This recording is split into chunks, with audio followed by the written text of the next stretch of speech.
Hello and welcome back to Down the Track. In this episode, we'll be previewing the first semi-final of this T20 World Cup happening in the UAE. This match is between 2019 World Cup finalists New Zealand and England. New Zealand looking to seek revenge of that super over against England. Owen Morgan versus Kane Williamson, two of the best captains going around in the circuit right now, logging ahead in this semi-final. First of all, I would say that both teams are suffering from injuries. Ferguson ruled out for New Zealand, which is a big loss for them. And for England, Jason Roy misses out. He's got injured, retired, hurt in that South Africa game, and he won't be play further part in this World Cup.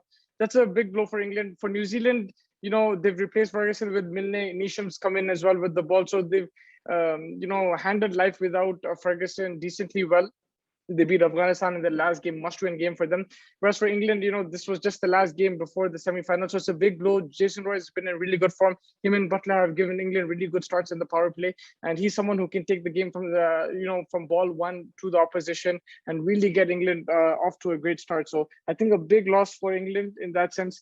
They'll probably have Bairstow open and then get somebody in Sam Billings in the middle order. I think that's the way to go probably for England. We'll get further news on that as we get closer to the game, but I think that's the way they'll probably go. And Johnny Bairstow's no mug with the bat. He's opened the innings before. He's an aggressive player with Butler. They combine well, so I don't think it's an issue. It's just that Jason Roy brings that different factor, fearless cricketer, and it might be a bit of an issue for England. But if you just look at both teams coming into this, both losing one game, New Zealand losing to Pakistan, England losing to South Africa in the last game. England have played outstanding cricket throughout. They played aggressive cricket. Their batters have been in good form. Their bowlers have been fantastic as well. They've missed Jofra Archer, who's been their talisman over the years in T20 cricket over the last couple of years. But I think specifically in this tournament, the likes of Jordan has stepped up. Tymal Mills, before he got injured, he stepped up, and the Vokes has stepped up. The thing is, Mark Wood came in the last game. He looked a bit out of shape. He's coming back from an injury. He's not 100%, and this is a big game for him. He's someone that they rely on in T20 cricket. He provides that pace in the power play, even in the death overs. He bowls those quick Yorkers, so he's someone that they will depend on, and hopefully he can, come back to that fitness and really up to his intensity in the semi-final. For New Zealand, they've just gone under the radar like they do in every ICC tournament. An outstanding team under an outstanding leader, Kane Williamson, and they play as a team. That's all I can say. The way they've played, someone or the other chips in. Guptill has found some form. Mitchell as well with the bat. Williamson and Conway have found some runs under their belt with the ball. Bolt and Sadi, the two veterans, outstanding with the new ball. Even with the old ball when required, they come in. Milne and Neesham have stepped up as well in the middle overs, and Sodhi and Satner. They've been really good spinners. Two different types of spinners. Sodhi, a wrist spinner, very key in this kind of format, and he's shown why. If you look at all four teams in these semifinals, everyone has a proper wrist spinner, leg spinner, and and Sodhi has done a really good job. I think he's bowled really well. He's got plenty of wickets for New Zealand. In this tournament, he's picked up wickets in the first over itself and really provided them with those breakthroughs. So he's going to be a key player for sure. For England, Adil Rashid has been outstanding with the ball. He's picked up wickets in regular intervals. And I think for me, the key battle in this game will be the England's top order openers, whether it'll be Butler and Bairstow probably versus Bolt and Sadi. How do they tackle them? Do not give New Zealand wickets in the power play. If New Zealand gets wickets in the power play, we saw that against India, we saw that against Afghanistan, they will come at you. Against Pakistan, I think they only got 1 or 2 wickets in the power play, but for them, the death bowling, that was the issue. But that's the thing, if you give them wickets in the power play, then in the death you can't go as hard as you would like in terms of run rate. So I think that's something that England will keep in mind. Maybe, I'm not saying be conservative, but make sure you don't lose more than two or three wickets in the power play. So you have some wickets in the back end and you can attack New Zealand in the death overs. I think that's somewhere New Zealand lack a bit. Of course, Bolt and Sadi are brilliant, but I think they're more effective with the new ball, and that's something that England can exploit. Again, it's easier said than done. If both start swinging the ball, it becomes difficult on that pitch. This is going to be in Abu Dhabi.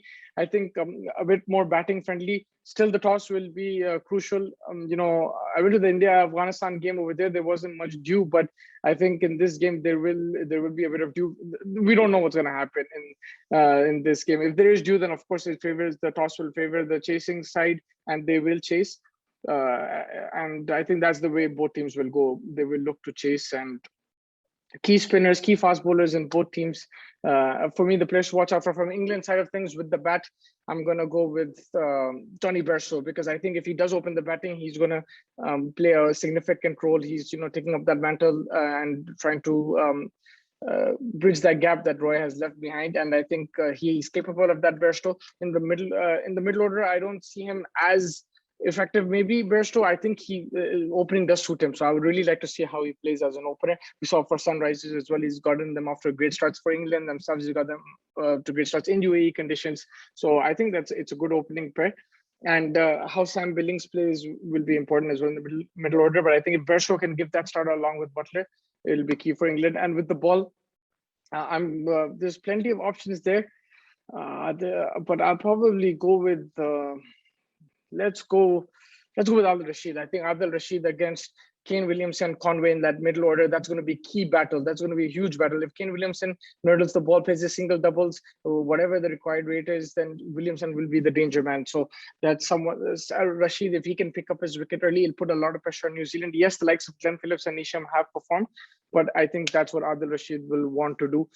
From England side of things, from New Zealand side of things, with the bat, I'm going to go Martin Guptill this time. I was going to say Kane Williamson, but I think Martin Guptill. I think if Martin Guptill can get them off to a flyer along with Mitchell, it'll put pressure on the England bowlers. Again, England's death bowling has been okay, but it has been really good. But in the last game, it was exploited against South Africa. Van der Dusen was particularly severe. So like I was saying that England should target New Zealand's death bowlers. New Zealand should do the same thing.